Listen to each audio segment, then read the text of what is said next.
eu vejo muito, eu mesma, Carol, muitos casos de religiosidade no quesito do tratamento da depressão. Né? Muitas pessoas, elas, como eu disse no início, elas não levam a depressão a sério, né? Como uma doença de fato, e elas acham que simplesmente é falta de Deus, você está passando por isso porque você está na ausência do Senhor. Essa questão, você não precisa de medicamento, você não precisa tomar esse medicamento, basta você ir para a igreja que você vai se libertar, né? E assim, eu sou cristã, né? Mas acredito muito na cura, né? Que o Senhor possa trazer o refrigério para essas pessoas que estão em um momento de dor. Mas eu sempre fui do seguinte pensamento: se Deus fez todas as coisas, né? Se Deus criou tudo, com certeza sim o Senhor criou a profissão de vocês. E não foi em vão. Né? A medicina, os remédios, os medicamentos, tudo aquilo é auxílio que o Senhor nos proporciona para o tratamento dessas doenças.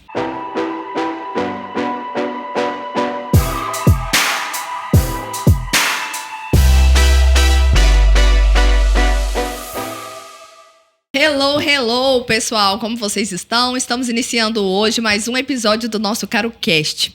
Trouxe hoje um assunto que no mundo de hoje, né, na atualidade, é bastante comentado e eu acredito que tem muito para agregar na vida de vocês, que é o papel da fé na cura da depressão. E para isso nós temos dois convidados muito especiais, que é o Dr. Gustavo.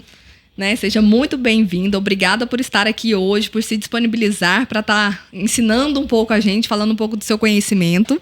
O Dr. Gustavo, ele é psiquiatra, vai se apresentar aí pra gente. E a psicóloga Sara Viana. Gente, fiquem à vontade, podem se apresentar, uma salva de palmas, que senão o Enio fica bravo. Bom, vou ser cavaleiro, vou deixar a Sara iniciar aí. Vamos lá, Sara. Então, vamos lá. Sou a Sara, sou psicóloga, sou especialista em terapia cognitivo-comportamental e também análise do comportamento. Atendo pacientes adultos e adolescentes com foco, né, nos transtornos mentais, transtornos psiquiátricos, e sou parceira do Dr. Gustavo na Clínica Humane. Bacana. Bom, eu sou o médico psiquiatra Gustavo de Carvalho Araújo. Já tenho um tempinho de experiência. E esse projeto, Caro, eu agradeço porque é importante estar levando esses conhecimentos à população, às pessoas que te seguem. E a gente sempre fala, né? Saúde mental é algo que não dá para dosar, ninguém sabe estar experienciando, passando por isso. Então é importante levar esse conceito aí. E você falou, né? Fé na depressão. Acho que a gente dá para melhorar um pouquinho isso, a fé na saúde mental. Que eu acho que abrange mais. Todas as outras, né? Isso. Verdade. Bom, para iniciar agora, a gente vai falar um pouquinho sobre a ciência e a fé, né? Vamos quebrar alguns paradigmas, né, que há muitos tempos foram ditos, né? Muitas vezes as pessoas achavam, falando abertamente aqui, vocês podem sentir à vontade em casa. Quem nunca escutou que psiquiatra era lugar para doido? Muita gente falava isso e hoje em dia, principalmente, isso é algo que vem sendo quebrado, que muita gente vem entendendo a respeito disso, né? Que todos nós precisamos, né, sempre estar além da nossa saúde física, mas com a nossa saúde mental, principalmente em dia, está bem. Isso. E eu queria que vocês comentassem um pouquinho do trabalho de vocês, o que a ciência fala a respeito da depressão, né? O que é considerado a depressão, porque hoje muitas pessoas até hoje não sabem o significado, né, do que é uma depressão e como que ela ocorre no corpo, né? Sim. Às vezes a gente escuta falar que a depressão aí é uma frescura, é coisa de pessoas que não têm o que fazer. Sendo bem honesto, eu recebo vários relatos a respeito disso. Das pessoas, além de estarem sofrendo com aquilo que está enfrentando, ainda sofrem com esses julgamentos e esses preconceitos. Então, hoje nós estamos aqui para quebrar esses preconceitos e falar a verdade, o que acontece. Isso. Então, depressão é um transtorno, né? É uma patologia do sistema nervoso. E assim, você entende que uma pessoa normal, ela tem um sentimento de capacidade para fazer suas rotinas e segue sua vida normal. O estado depressivo rebaixa a pessoa né? Rebaixa o humor ao ponto dela se sentir incapaz de ir para o seu dia a dia. Muitos estão passando por um processo depressivo e percebem assim, olha, minha condição de querer ir fazer o trabalho, eu estou indo, mas de uma forma assim, bem arrastada. Então, estado depressivo, você tem que ficar acima de 2 semanas com rebaixamento do humor, né? Você vai contemplar algumas características de desmotivação, falta de energia, falta de interesse, falta de prazer. Muitos pacientes já começam a falar, doutor, o mundo tá cinza, eu não vejo mais cor, alegria, gosto. Ficam mais introspectivos, mais fechados, mais reclusos. Ele já não tem essa preferência de sair, de se socializar. Ele, quando aparece o evento, ele fala, não, dá uma desculpa, deixa eu quieto. Não tô bem para ficar me expondo. Porque as pessoas vão vir comentar, e aí, como é que você tá? Eu não tô bem, eu quero ficar reservado. E com isso se percebe também uma lentificação de um modo geral, né? Tanto da parte física, a pessoa se percebe mais lenta, e a parte de raciocínio, então a lentificação psicomotora. Então ele vai ficar assim muito distraído, desatento, não consegue focar nas coisas e chama a atenção que muitos, né, queixam, né? Minha memória foi para o espaço. Então vai acontecer uma série de eventos no corpo. O diagnóstico da depressão é feito somente com análise do comportamento ou é feito exames? Existem exames, não sei, de sangue, alguma coisa que comprova que tem quedas? Como eu expliquei, assim, a depressão, ela não tem como dosar, né? É algo palpável. As pessoas acham que estão passando por alguma condição de alguma doença complicada e fica com uma certa paranoia, fica incutida e começa a pedir um monte de exames. E os exames praticamente vêm tudo normal.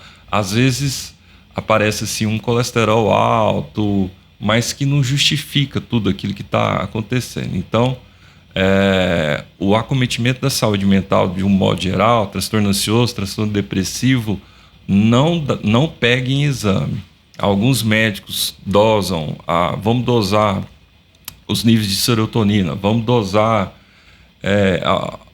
algum tipo de exame, um exame cerebral, uma ressonância, não vai apresentar. O exame é clínico, o exame é análise de comportamento. Você pega a fase onde o paciente era produtivo e começa a mostrar isso para ele. Olha, antes você era ativo, você acordava de manhã, você fazia as coisas, você ia e agora você deixou. Nem o autocuidado você está conseguindo fazer. E muitos vão ter alteração do ciclo de sono, né? Começa a inverter um padrão, fica muito sonolento durante o dia, à noite fica mais ligado. Vai ter alterações alimentares.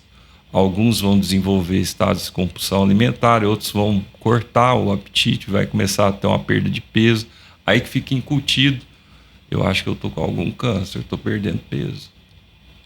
E na maioria dos casos, ou em todos os casos, né, que a pessoa apresenta, né, sinais de depressão, no tratamento, é sempre recomendado o uso de medicamentos ou não? É de caso a caso?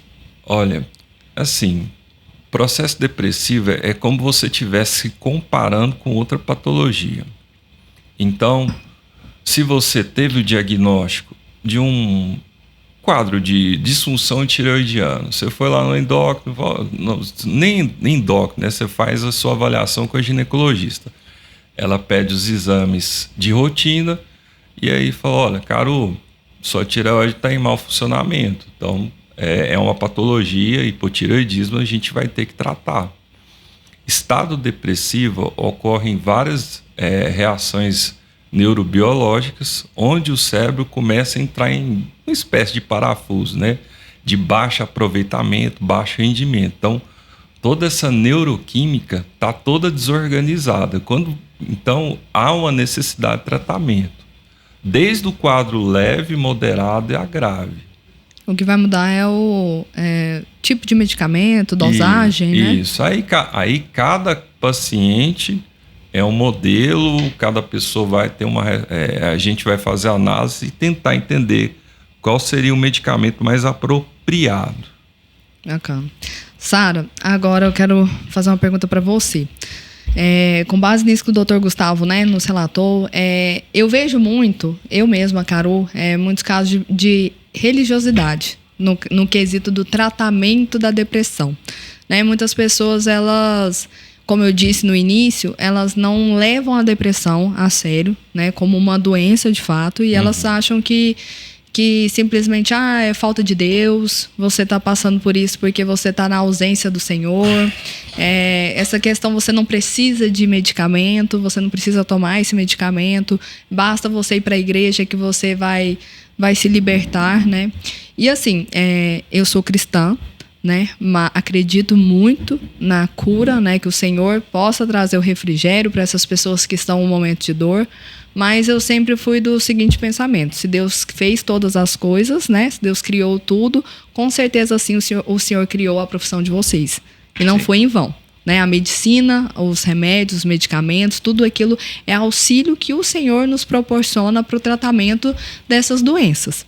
E antes mesmo de vir para cá, eu escutei um testemunho de uma pessoa que eu comentei com ela que nós iríamos gravar esse episódio sobre este tema, e ela me relatou que teve depressão profunda, e é uma pessoa que ela é cristã, a família toda, só que ela deparou com muitas pessoas religiosas, né, no decorrer do caminho, e ela falou que ela sofreu muito, porque de tanto falar para ela que ela não precisava tomar os medicamentos, que ela não precisava fazer o uso daquilo, ela acabou acreditando.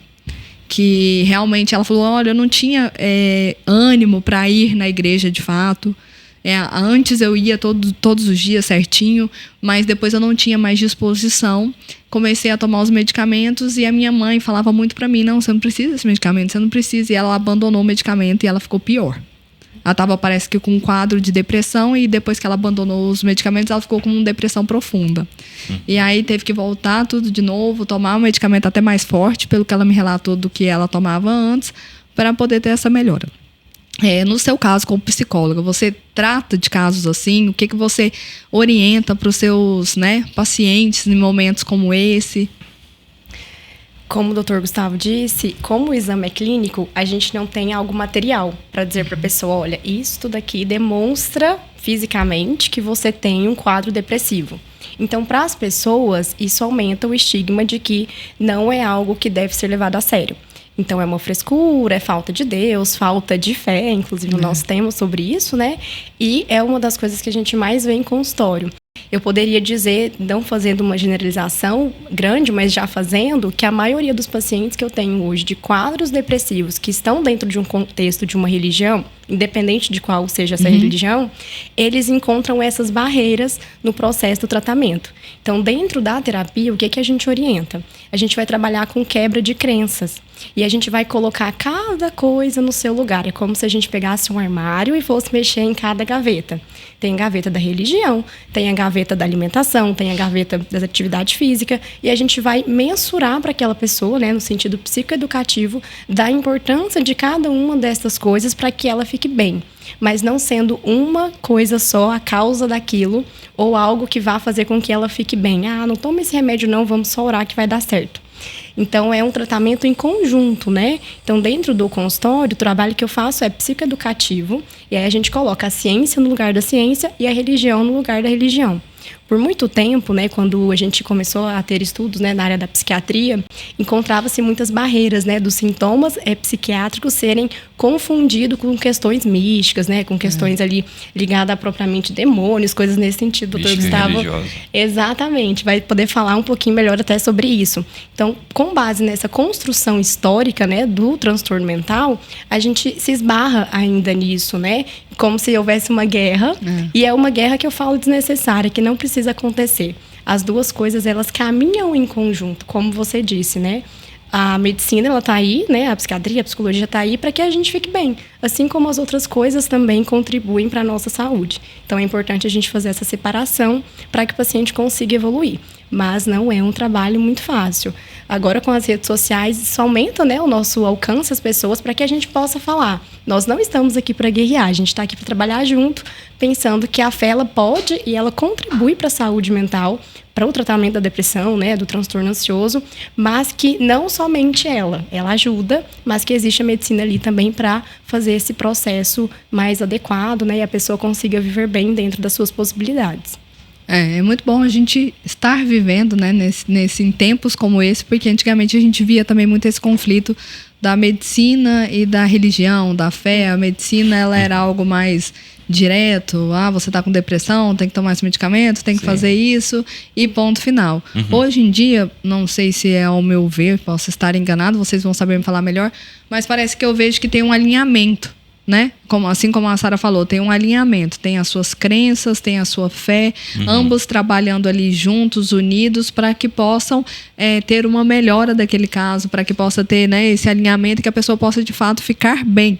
Hoje, antigamente a gente não via tantos casos assim, até mesmo de psicólogos, psiquiatras, que colocavam um pouco da questão da fé, né? Que falavam um pouco para a pessoa ficar confiante que as coisas iriam dar certo. Era tudo muito separado. Você vai no psiquiatra, então você não vai na igreja. Você tinha que escolher, né? Qual método você iria querer seguir para que aquilo te trouxesse a cura. E hoje parece que anda juntos. Isso. Bom, até conversando com alguns pastores, eles identificam assim, olha, isso já passou do que é normal, né? Então a gente indica. Então, bons pastores, bons padres já entendem que a saúde mental daquela pessoa está comprometida, eles próprios já encaminham. Agora também tem a outra vertente, né? Olha, isso não é uma coisa de Deus, você está, né, endemoniado, a gente vai tirar esse espírito ruim de você, tira esses remédios, que está sendo um processo ruim para você. E então tem umas desinformações que aí a pessoa está muito insegura, não sabe que decisão tomar e acaba levando a essa crença igual. Só você deu esse relato aí, né, dessa amiga sua, que a igreja, a religiosidade fez com que ela ficasse assim meia perdida e decidiu interromper o tratamento. E eu ainda vou dar um caso aqui para vocês, que é o meu. Eu não... Já falei outras vezes aqui, né? Eu não nasci num berço cristão. Então, durante muitos anos da minha vida, eu era espírita. E... adolescente, eu decidi fazer o uso de um medicamento. Fui no dermatologista e ele me passou isotretinoína. Rocutan. Famoso Rocutan. E aí eu comecei a fazer o uso e o tratamento era muito longo, era 6 meses, se eu não me engano, que era o tratamento. Que você tomava a quantidade, e eu acho que era uma quantidade até alta, né, que eu estava tomando. Na época, eu adolescente, estava cheio de espinha, fazendo o tratamento, enfim. Quando eu cheguei no 5º mês, eu nunca tinha tido nenhum, né, problema, nenhum distúrbio, nada. E o dermatologista não me comentou nada que poderia acontecer algo. E com 5 meses, eu comecei a desenvolver um quadro de síndrome do pânico.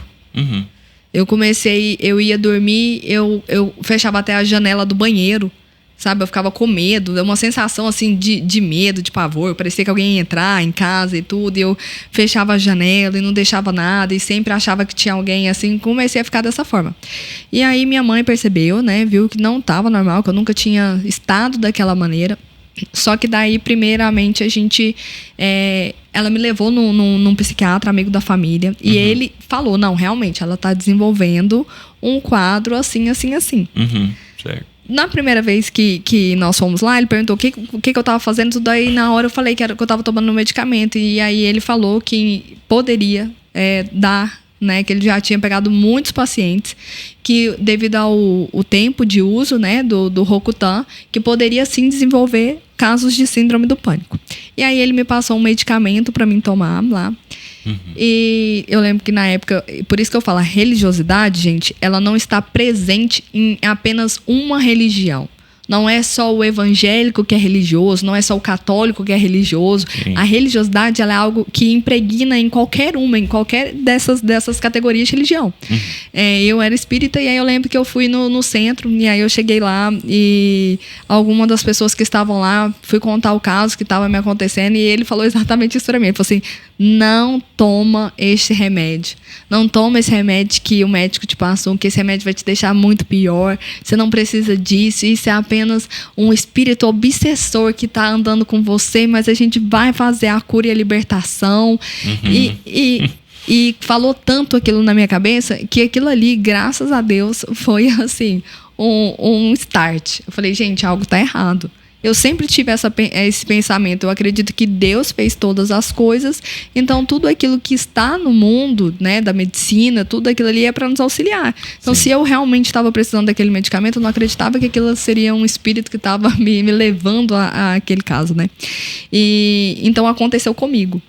E aí eu parei, né, só para contar pro pessoal, eu parei de tomar o Rocutan mesmo. E graças a Deus normalizou e não aconteceu mais nada, em nome de Jesus. Mas assim, eu tive esse problema. E às vezes no espiritismo que as pessoas acham que não tem religiosidade. Então acontece nos melhores lugares.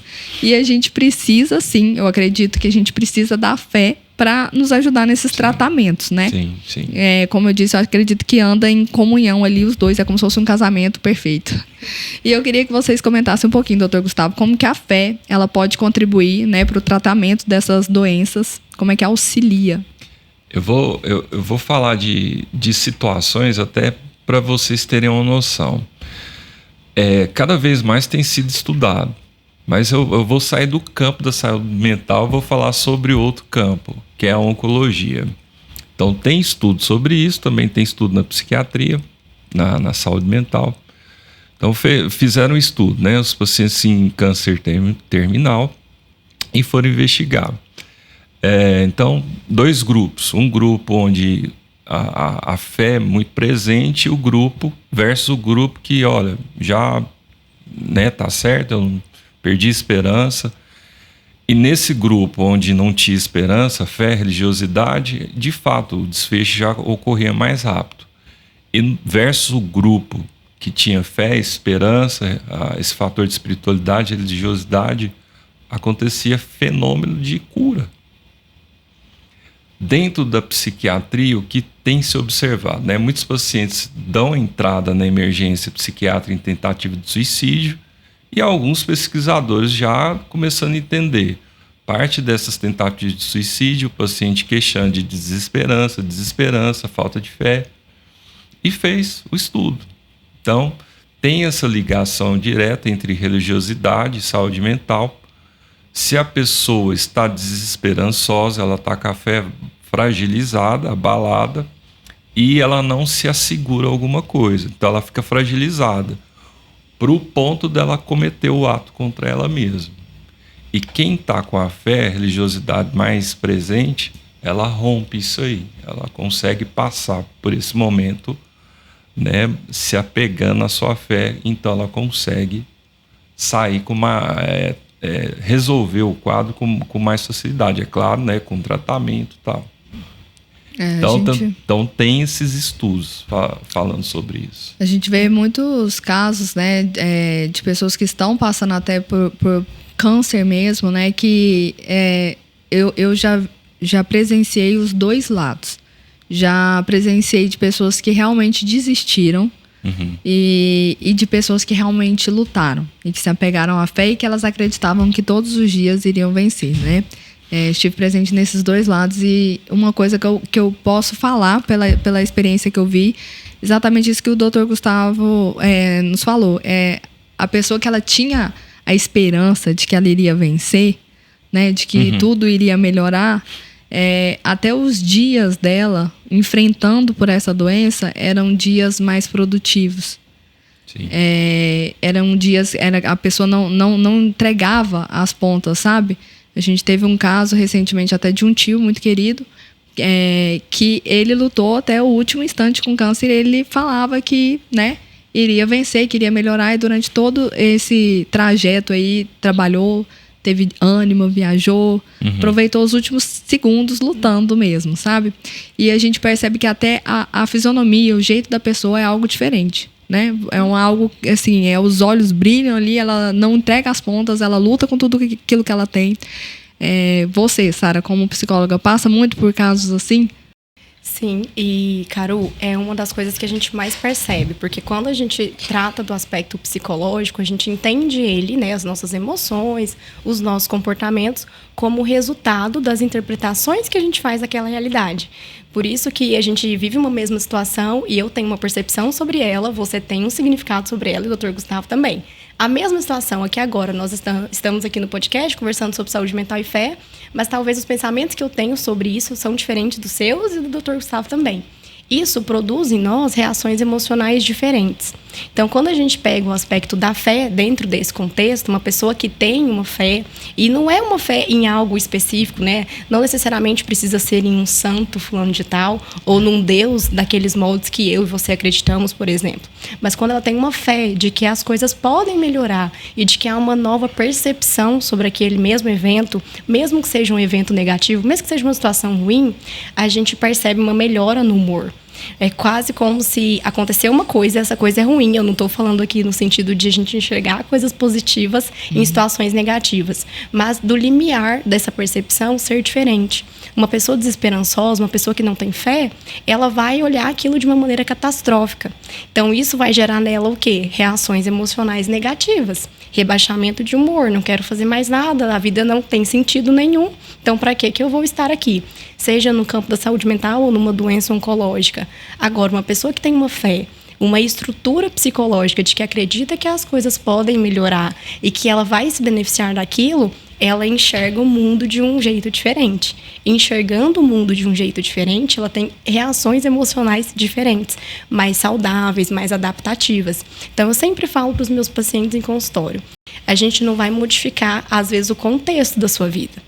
A gente não tem esse poder, ou você não tem o poder sobre o comportamento do outro, não tem um controle sobre como seu chefe lida com as coisas, como seu marido lida com as coisas. Mas você tem o controle sobre a sua percepção sobre elas. Nisso, a gente pode trabalhar. Isso a gente pode modificar. E fazendo isso, você vai ter uma relação melhor com você mesmo, com o outro, com o mundo.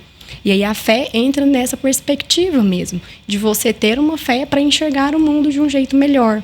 Uma fé de que existe algo para além disso que a gente está aqui.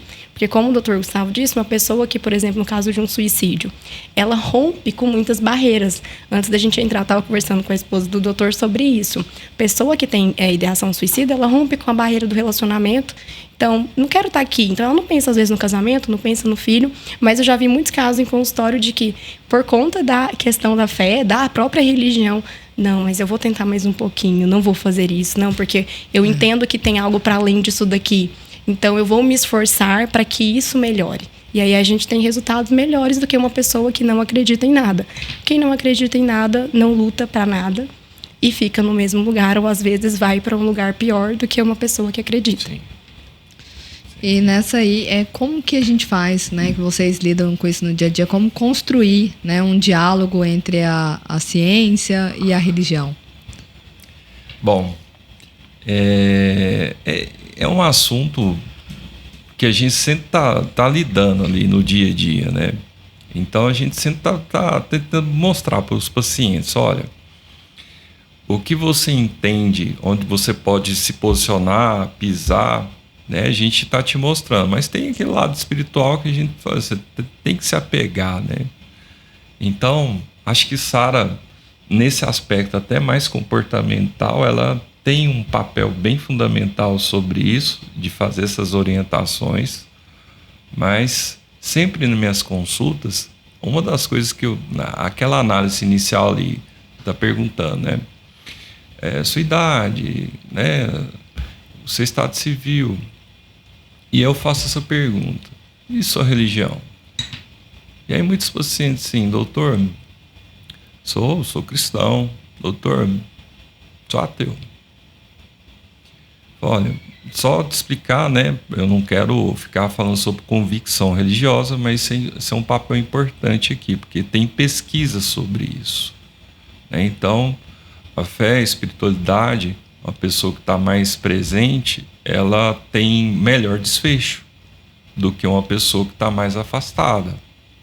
E assim, eu entendo que nesse momento Deus acaba utilizando como instrumento para chegar a essa pessoa e ela começar a pensar sobre isso. Entende? Eu tenho até uma dúvida, né? Acho que muitas pessoas têm, vou aproveitar para tirá-la com vocês. Até que ponto o doutor Gustavo, como psiquiatra, você como psicólogo, até que ponto que vocês podem se aprofundar nessa questão da religião? Não sei se é um mito, uma lenda, ou se é realmente o conselho não permite, né? Mas a gente ouvia muito falar sobre isso, até mesmo, principalmente no quesito de psicólogas. Eu já fiz terapia durante muito tempo e sempre teve essa questão de o terapeuta ali, ele entra mais na questão religiosa, o psicólogo não é permitido, não pode falar nada referente à religião, somente à ciência. É assim ou não? Não. Vai de cada um. Você viu que eu entrei no tema, eu falo para o paciente, olha, eu não estou falando sobre convicção religiosa, não estou falando sobre catolicismo, sobre o evangelho, sobre espírita, mas sobre religiosidade e fé. Então, a gente não fala diretamente, eu acho que você tem que ir para a igreja católica toda quarta e domingo e para acalorar mais sua fé. A gente não entra nesse conceito. A gente só pergunta mais sobre religiosidade e fé. Como é que está isso? E tem estudo comprovando, digamos, um fator de proteção mesmo, um protecionismo. Dentro da psicoterapia, a gente tem um limite ético de coisas que a gente pode fazer ou não. A gente não pode induzir a pessoa a tomar decisões ou a ter pensamentos, seja eles religiosos, políticos, sociais. Eu, Sara, tenho minhas crenças, eu acredito em determinadas coisas e eu não posso, não só no campo da religião, mas eu não posso induzir o meu paciente a ter a mesma percepção que eu tenho ou que eu gostaria que ele tivesse. Mas não tem como isso durante muito tempo, assim, era uma crença de psicólogos mesmo, assim, uma rigidez dentro da psicologia de que a gente não falava disso. Não, dentro do consultório não pode falar de religião. Gente, não tem como isso acontecer. Porque o ser humano, ele é um ser biopsicossocial e espiritual. Então, a gente trata a pessoa como um todo. Não tem como eu falar pra você, Caru, você vai chegar na terapia, quero falar sobre o trabalho. E aí, você vai e me traz um aspecto seu como mãe. Eu não posso falar com você sobre mãe. Isso não existe. A gente precisa trabalhar a pessoa como um todo. O que eu não posso é induzi-la as minhas crenças, aquilo que eu acredito. Mas a gente fala, sim, sobre esses aspectos, inclusive porque tem aspectos dentro da religiosidade, independente de qual seja, que levam a pessoa a um adoecimento psíquico. E aí eu não vou poder falar sobre isso? Eu vou deixar a pessoa adoecendo, vou deixar ela num ambiente, às vezes, que não é saudável por conta disso? Não, então eu preciso trabalhar esses pontos, trazendo a pessoa para uma reflexão sobre eles e de uma percepção de como aquilo pode influenciar positivamente na vida dela. Mas não existe, é impossível a gente não falar sobre esse aspecto, assim como é impossível a gente não falar sobre o aspecto biológico. A pessoa que está no estado depressivo, eu, psicóloga, me negligenciar e não encaminhá-la para um psiquiatra, sendo que ele vai precisar tratar a parte biológica, que a terapia não trata, que a medicação trata, como a parte metabólica também.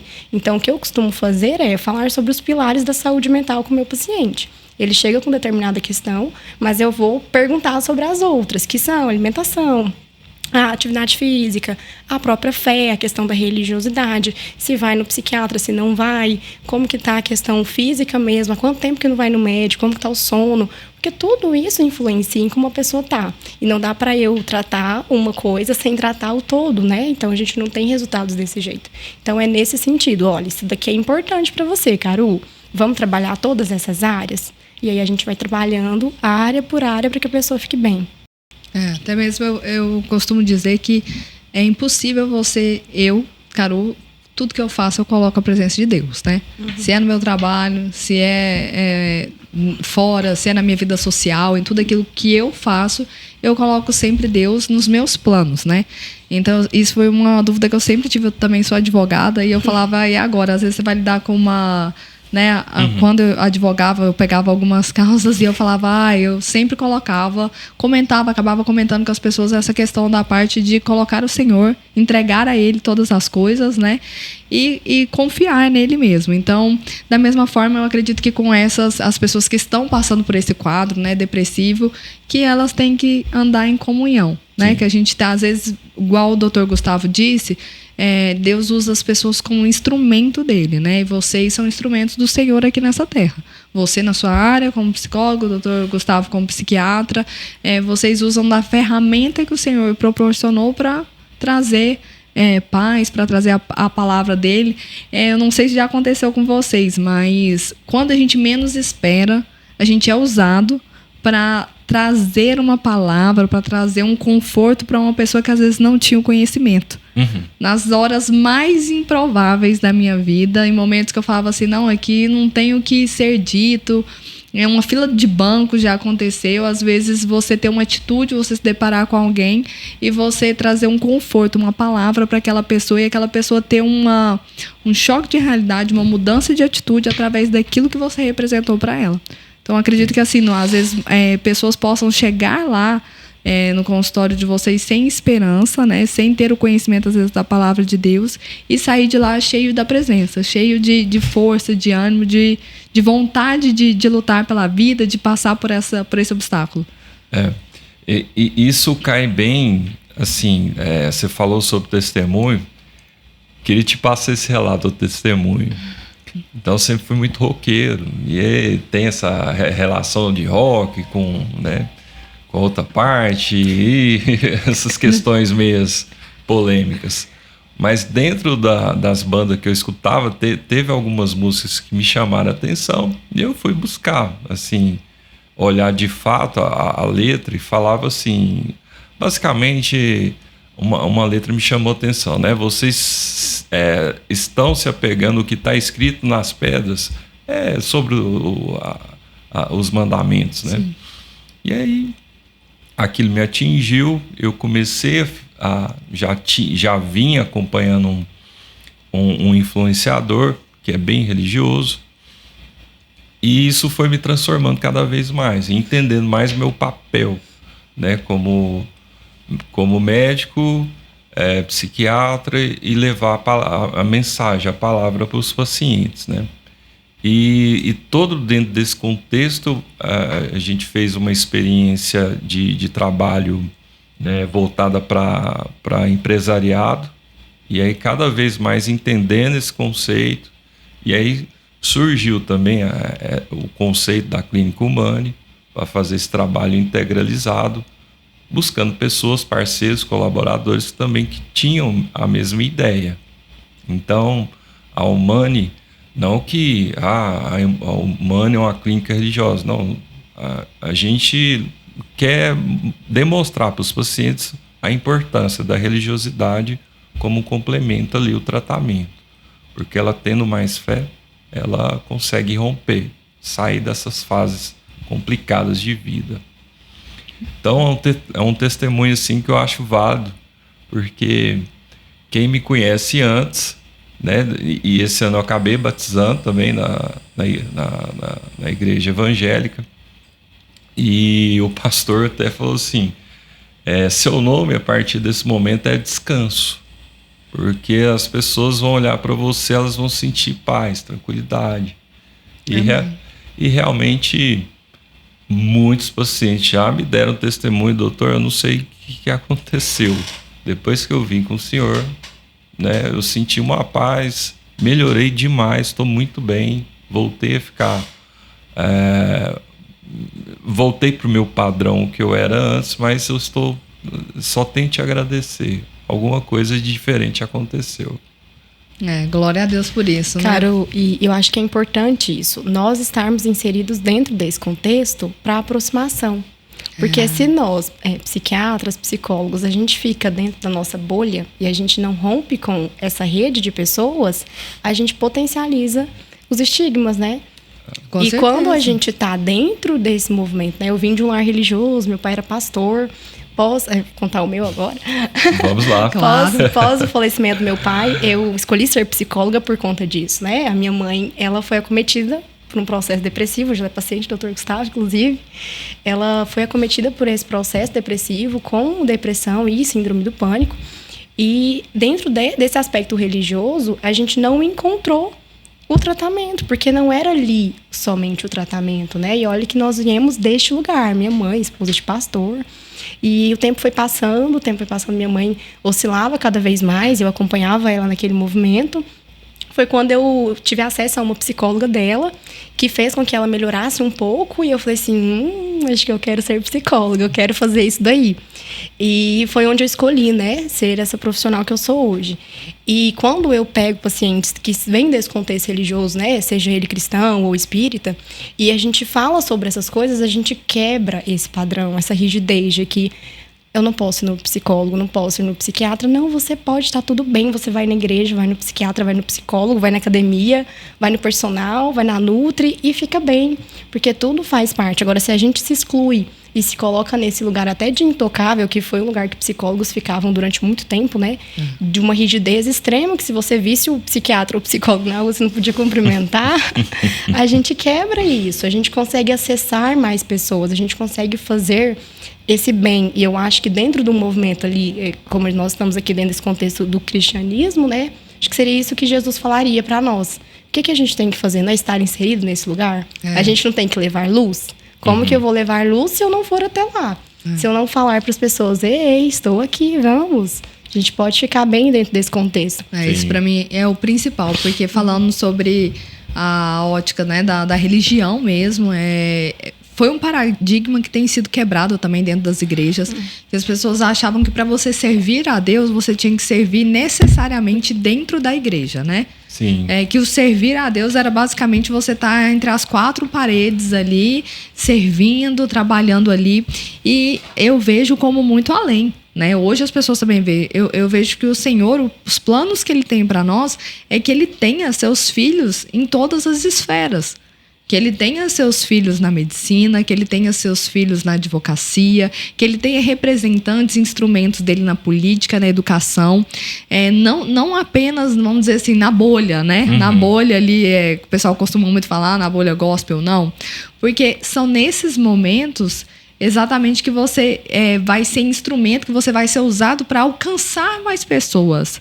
E principalmente na área que vocês estão, né, na medicina, principalmente na área da psiquiatria, você sendo psicóloga, é uma área que as pessoas são muito sedentas, né, que as pessoas precisam muito desse amparo, dessa força, né? E ter vocês ali como um instrumento, né, levando um pouco de conforto, um pouco da palavra do Senhor, eu acredito muito que aquilo deve trazer um conforto, uma esperança, né? Sim. É uma provisão na vida dessas pessoas que procuram vocês, que estão passando por momentos difíceis, seja uma doença, seja, né, algum desafio na vida. Isso ajuda muito. Eu já fiz terapia várias vezes e assim, não largo, gente. Terapia não é coisa somente quando a pessoa está... eu falo que da mesma forma que a advocacia, eu sempre gostei de trabalhar com a advocacia preventiva, né? Eu falo, gente, vamos fazer algo preventivo para que você não tenha problemas futuros. Então eu acho que assim também a psicologia acontece, né? Porque, gente, vamos tratar antes, vamos, né, procurar ser cada vez melhores, ser mais resolvidos, para que a gente não chegue de fato a ter um problema. É o conceito mesmo que a gente pode falar, sabe? Você já ia... Não, pode falar. A nossa clínica, né, ela tem como esse objetivo trabalhar, fazer esse serviço de prevenção, onde as pessoas começam... eu tenho falado muito para empresário, olha, vocês começam a passar por muitos desafios e começam a ter o comprometimento da saúde mental. E o que acontece? O julgamento, a crítica, ela começa a ficar comprometida e você começa a tomar decisão arbitrária. Você começa a tomar decisões ruins. Se você estiver bem sob o ponto de vista de saúde mental, né, a Sara, ela orienta, olha, eu não estou aqui como papel para te mostrar as decisões que você tem que tomar, mas eu estou aqui como papel para melhorar a sua visão, tanto que você está, né, pensando, né, ruim, então eu vou ampliar seu conhecimento, sua capacidade. E se ela também tivesse muito ansiosa, né, passando por dificuldades, porque o ansioso ele fica muito reativo, irritadiço, e aí ele vai ter muito conflito de interesse com o colaborador, isso vai levar ele a tomar decisões ruins, tanto para ele dentro da empresa e também para a vida pessoal, familiar, conjugal. Então é necessário isso aí. Tenho falado muito isso para os empreendedores que estão iniciando esse projeto e estão passando por um acometimento, né? E naquele momento ele precisa estar muito bem para estar lidando com todos os problemas que está enfrentando, que são bem desafiadores. E a ansiedade, a gente não consegue, às vezes, identificar, né? Não. Uma vez eu já passei um episódio até com meu marido mesmo, estava com muita demanda na empresa, ele falou, tô com dor no peito, a gente achou que estava sendo um infarto, alguma coisa assim, a gente correu, chegamos no hospital e ele com muita dor no peito e disse que estava formigando o braço assim, na hora eu pensei, é infarto. Toda característica. Eu falei, certeza, e dando dor de cabeça forte, chegamos no hospital, ele foi atendido, foi medicado, instantaneamente ele olhou para mim e falou assim, eu melhorei. Aí o médico chegou lá, passado um tempo, falou, tá melhor? Aí ele falou assim, estou. O que eu tinha, doutor? Ele falou assim, não, você estava tendo uma crise de ansiedade, você deu umas gotinhas de Rivotril, você ficou bem agora. E a gente levou um susto, porque ele nunca tinha feito uso do medicamento, nunca tinha sido diagnosticado com ansiedade, tudo a gente confundiu, achou que era uma coisa e era outra. Então, por muitas vezes, eu já escutei vários relatos a respeito disso, que a pessoa demora a identificar que ela está tendo uma crise de ansiedade. E às vezes a gente não sabe a causa, né? Igual a gente falou, voltando para a questão da religião, esses dias eu estava conversando com uma amiga, ela falou assim, que acordou, ela estava com o relógio e ela viu que ela estava com muito acelerado. E ela falou assim, olha, eu dormi sem problemas, nada específico, que a minha cabeça estava ligada e tudo, eu não sei o que aconteceu. E na hora eu comecei a passar muito mal, fui para o hospital, o médico falou que eu estava com uma crise de ansiedade e eu fiquei questionando a Deus, perguntando, nossa, será que a minha fé é pouca para mim estar passando por isso? Será que eu estou sem fé? Será que eu estou sem acreditar em Deus? E aí, de repente, ela foi ver que não, que às vezes o Senhor até colocou ela ali naquele lugar para ela justamente falar sobre isso para as pessoas, para ela falar que não, que quem está passando por um quadro de depressão, quem está passando por uma ansiedade, não significa que a pessoa tem menos fé por isso. Sim. Né? De forma alguma, que a sua fé ela não é medida de acordo com aquilo que você está enfrentando, mas aquilo que você acredita. Sim. A gente pode passar por tempos difíceis, por obstáculos, por situações, mas a nossa fé serve para isso, para a gente acreditar que dias melhores, né, vão vir e a gente vai superar isso. Eu queria que vocês comentassem um pouco a respeito até mesmo dos sintomas, né, para as pessoas ficarem atentas, o que leva a procurar uma ajuda, né, não deixarem se agravar. Dentro da ansiedade ou dentro de adoecimento? De qualquer um. Então, acho que o principal ponto, e nesse aspecto preventivo que você trouxe, é a gente desmistificar a ideia de que você precisa estar doente para ir no psiquiatra ou na terapia, né? Na psicóloga.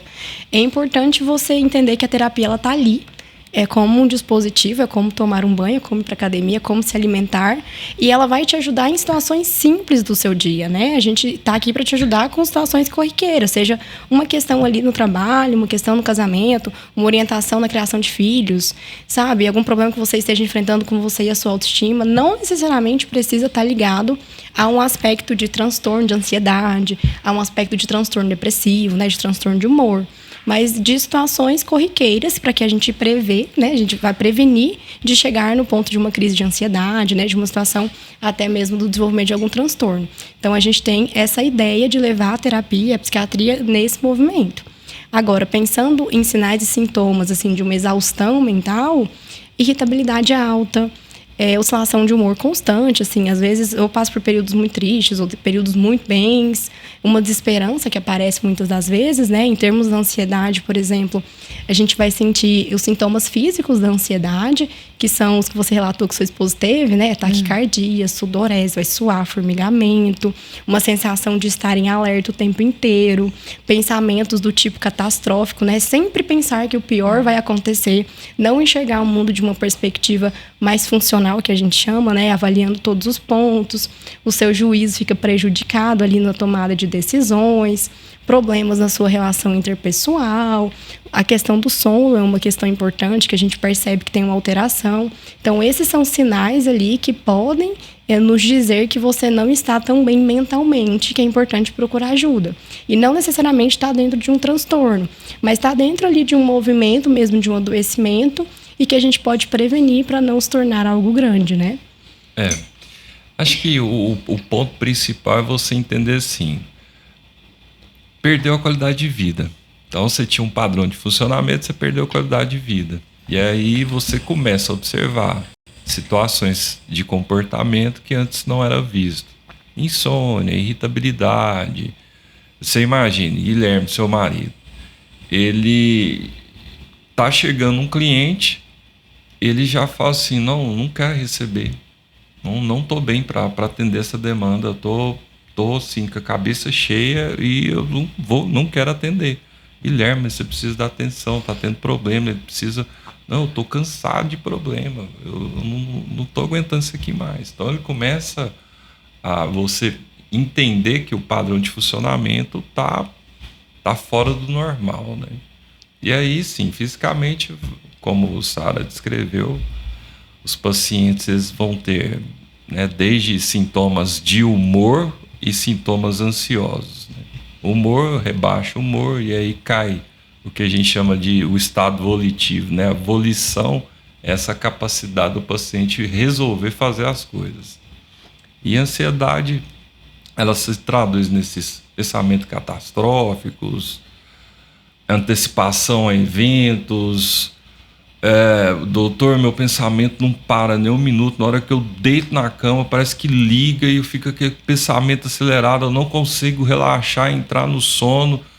Às vezes eu acordo à noite, meu cérebro está lá assim, girando rápido, como se estivesse resolvendo um monte de coisa.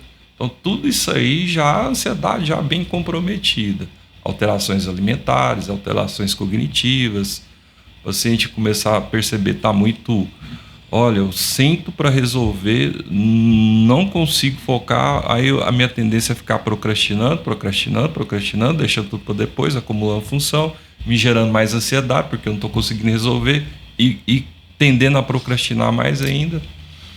E eu sei que eu teria que estar me cuidando, mas parece que o sedentarismo me abraça. Como é bom ficar naquela condição, eu não consegui, aí tudo isso são sintomas já bem propriamente ditos. Eu escutei uma vez, não sei se é verdade, mas falavam muito assim, que a pessoa que ela tá passando por um momento desse, seja uma depressão, seja uma crise de ansiedade, mas principalmente a depressão, que ela não conseguia observar que estava nesse estágio. Sim.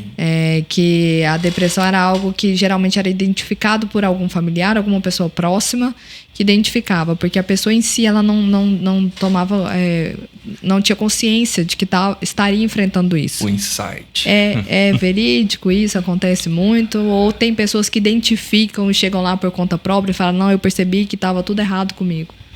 Existe os dois lados, né? Existe a pessoa que identifica esse rebaixamento, essa queda de produtividade, perda de qualidade de vida, e existe aquela pessoa, não, eu sempre fui muito mal-humorada.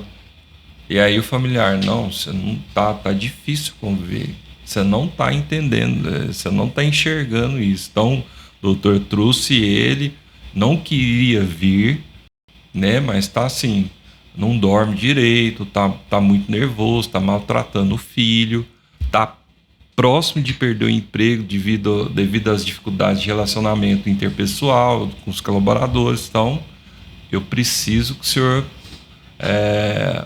evidencie, mostra para ele o grau de comprometimento e e faça o tratamento.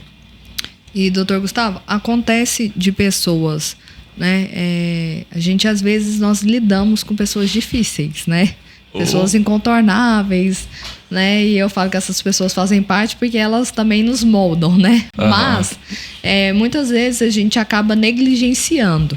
Às vezes você lida muito tempo com uma pessoa que você considera alguém difícil e você só fala assim, aquela pessoa é difícil, ela é complicada, mas é o jeito dela, né? Quem nunca escutou isso? Sim. Só que a gente começa a observar que às vezes vai passando os anos e aquilo vai agravando. Sim. Vai piorando, a pessoa parece que com o decorrer do tempo aquilo vai intensificando, às vezes uma bipolaridade vai intensificando e você já fala, não, isso aí já não é normal.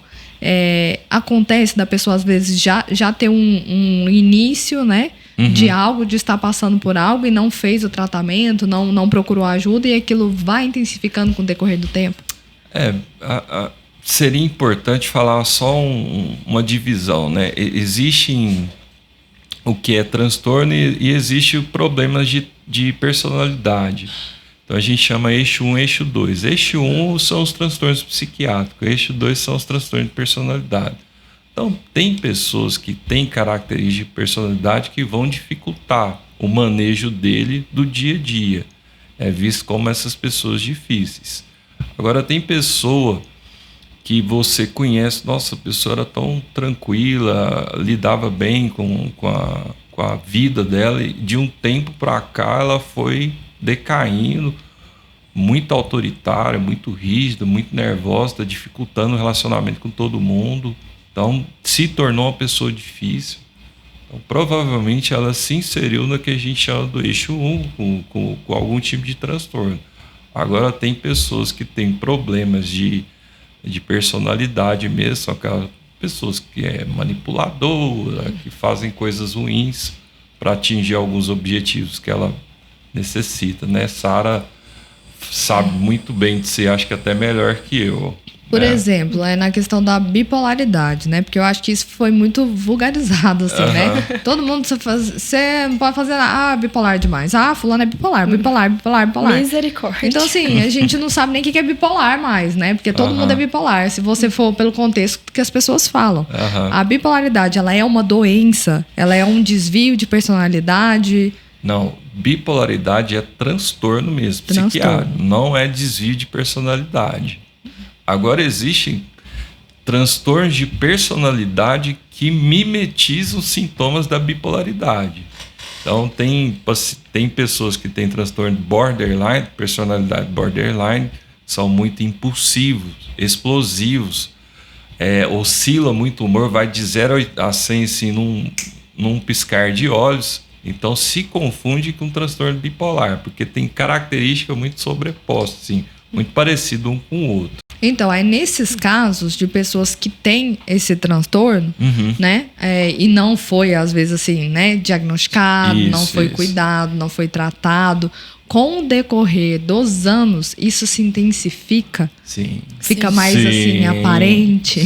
Sim. E os prejuízos ficam maiores. Não é que com os anos, ele amadurecimento, o estado biopsicossocial que a Sara descreveu, que ele vai entendendo lidar melhor com isso. Ele aprendeu na sua formação, né, ser uma pessoa um quanto difícil, e isso vai se traduzir para o resto da vida. Agora, bipolaridade, assim, muitos perguntam, porque a pessoa uma hora tá ruim, outra hora tá boa demais, ela é bipolar. Não. Bipolaridade é um transtorno. Você vai fazer uma análise da pessoa, ela já apresenta desde a infância, adolescência, alterações de humor, ela passa por períodos bons, períodos que eu falo assim, meses, semestre, e um semestre ela cai de produtividade, rendimento, baixo aproveitamento escolar, muito irritado, muito nervoso. Então aí ele tem essa característica, né? De uma hora ele está melhor, outra hora ele está pior. Mas agora sim, você está ali no seu trabalho, passando pela tensão, você fica irritada, né? Por conta disso, você vai ser considerado bipolar, não. E é muito o que as pessoas falam, né? Porque hoje em dia a gente vive numa sociedade que ela é muito fragilizada, né? as pessoas enfrentam por problemas no dia a dia. Então, assim, tem essa oscilação, tem essa alteração. E às vezes, se a pessoa te viu, às vezes na parte da manhã você estava ótimo, estava maravilhoso, acabou de acordar, estava em oração, chega à tarde, acontece algo, você fica mais ranzinza, vamos dizer assim, a pessoa está bipolar. De manhã você estava bem, agora à tarde você já está assim. Então acaba que, né, ficou muito. Saiu do contexto, tudo assim. Definição, né? Acho que isso está muito relacionado a um movimento que a gente vive, né? De muitos influenciadores pregarem aqui esse bem-estar assim no topo o tempo inteiro. Quase como se a gente não pudesse ficar bravo, quase como se a gente não pudesse ficar triste. E eu gostaria de deixar, né, até para vocês, pessoal, que todas as emoções elas importam. Toda emoção faz parte do nosso desenvolvimento mental. Então, se é uma situação que te gera raiva, que era para gerar raiva, tá tudo bem sentir raiva.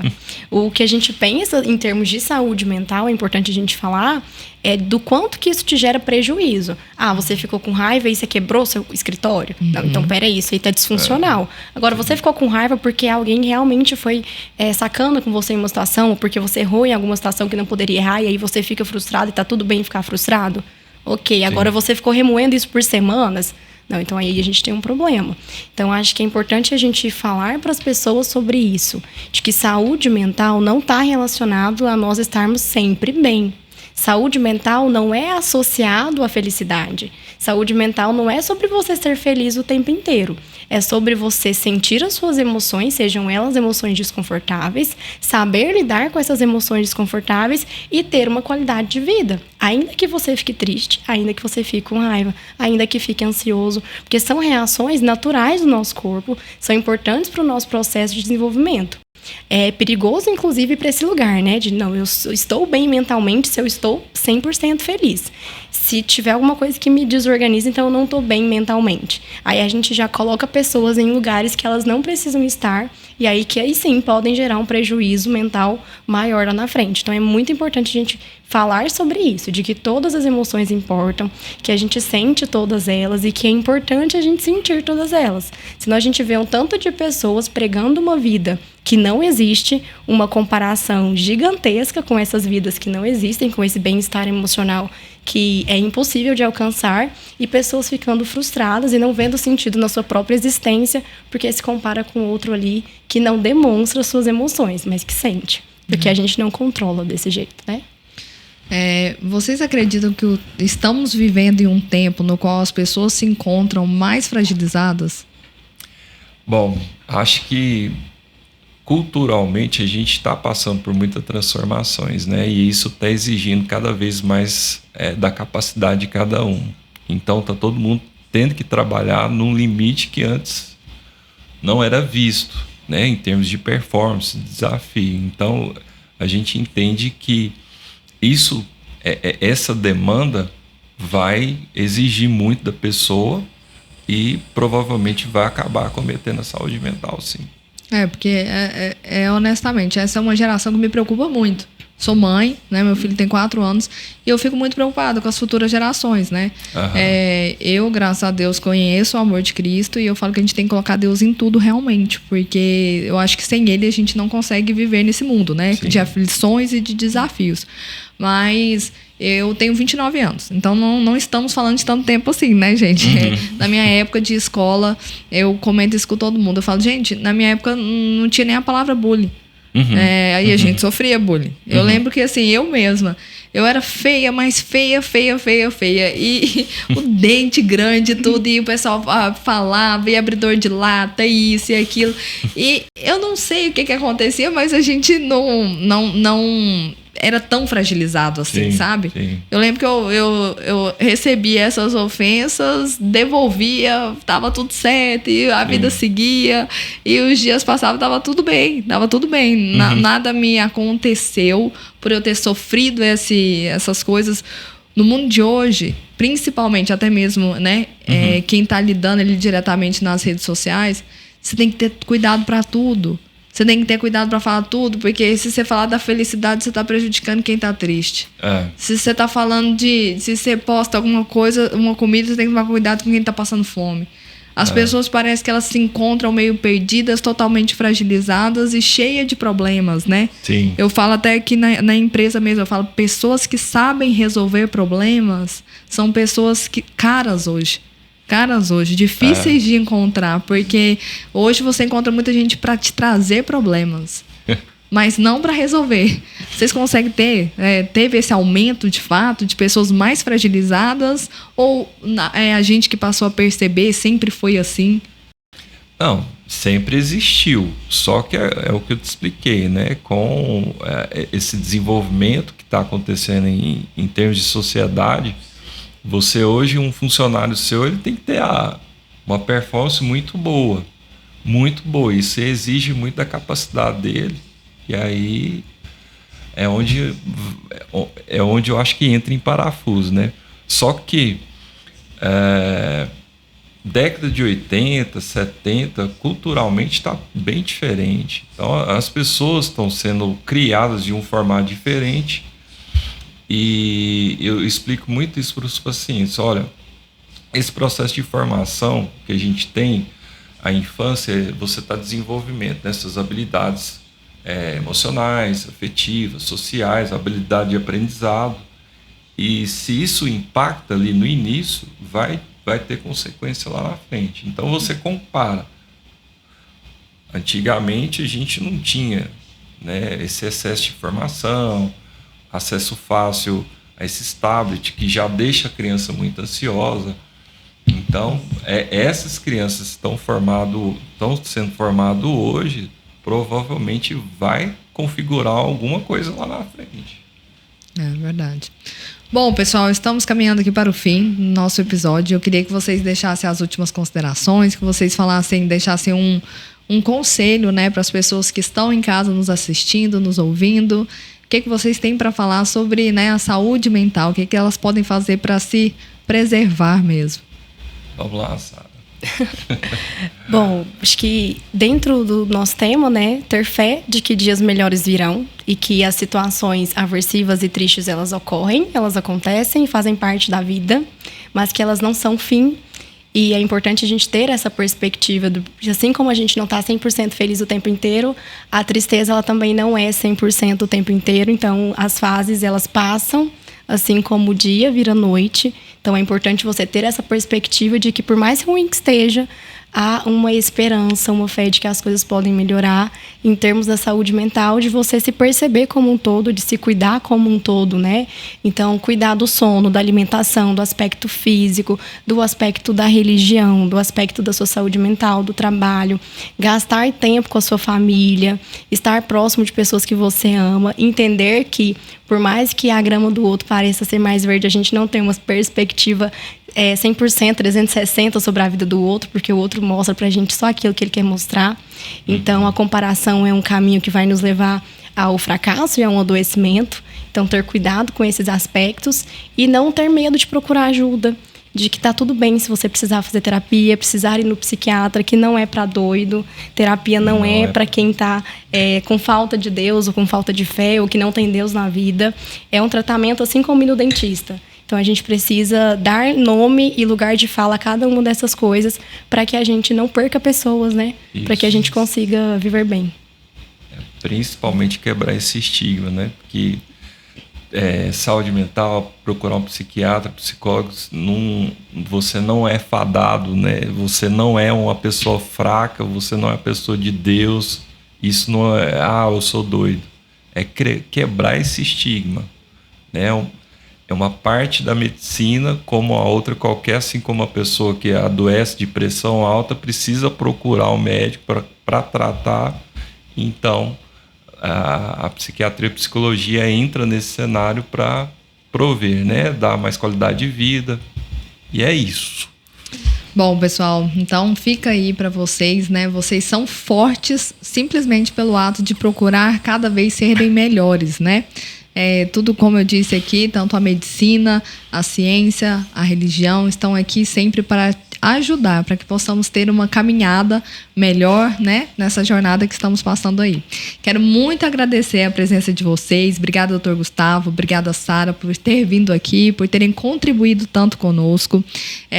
Pessoal, podem procurar, tem a clínica, né? Fala o nome aí, o Instagram deles. Eu só ia fazer mais esse comentáriozinho, né? A clínica, ela tem hoje 4 meses, né? Que está em funcionamento. É uma clínica com um aspecto um pouco diferente das demais, onde uniu-se o conceito de saúde mental e saúde metabólica, porque os pacientes acabam desenvolvendo problemas metabólicos, então você une ali as duas coisas para ter um melhor desfecho para o paciente. Então a Clínica Humane, ela é uma clínica que vai visar o paciente como um todo, né, em todos os aspectos que precisam ser trabalhados. Eu acho que isso é um grande diferencial. Existem todos os colaboradores. Na Humane a gente tem psiquiatria, né, doutor Gustavo, eu psicóloga. A gente tem uma equipe de nutrição, né, uma médica que cuida da parte metabólica, um personal trainer ali para ajudar esse aspecto físico. Um educador com físico. a ideia preventiva mesmo da saúde mental, disso que a gente falou hoje, né? E então a gente está aí esperando vocês, né? Esperamos que com o podcast a gente tenha trazido um pouco da importância da fé nesse contexto, a importância de cuidar da saúde mental também. E agradeço demais o convite da gente estar aqui. A gente fica muito feliz de poder falar desse lugar, né? Isso. Espero que as pessoas tenham gostado. Quem quiser saber mais sobre a gente, meu Instagram é o psicóloga Sara Viana, o da clínica é Humane Goiânia. Isso. E a nossa clínica Humane, o seu, doutor? E o meu Instagram é Dr. Gustavo Carvalho Araújo. Caru, te agradecer demais por esse convite, foi muito bom essa experiência. E levar esse conceito para as pessoas, né? À medida que a gente fala, vai quebrando esse estigma, vai rompendo. Então as pessoas têm que entender, olha, isso não é, você não é doido, loucura não é coisa de... Então tem que procurar ajuda sim, porque você pode estar inserido dentro desse processo e, como eu disse, né, o julgamento fica comprometido, começa a tomar decisões ruins para com o meio, né, com a situação de vida. Isso mesmo, a ajuda vem dos dois lugares. Pode procurar os médicos, psicólogos e procurar a Deus, que eu tenho certeza que vocês serão muito abençoados. Isso. Eu que agradeço, o CaroCast está de portas abertas para vocês. Venham sempre para comentarmos de vários assuntos que sejam edificantes para as pessoas. Pessoal, muito obrigada por estarem nos acompanhando. Se você gostou, se você conhece alguma pessoa que está enfrentando isso, precisa de ajuda, encaminhe esse episódio para que mais vidas sejam alcançadas e mais pessoas sejam abençoadas. Um grande abraço e até a próxima.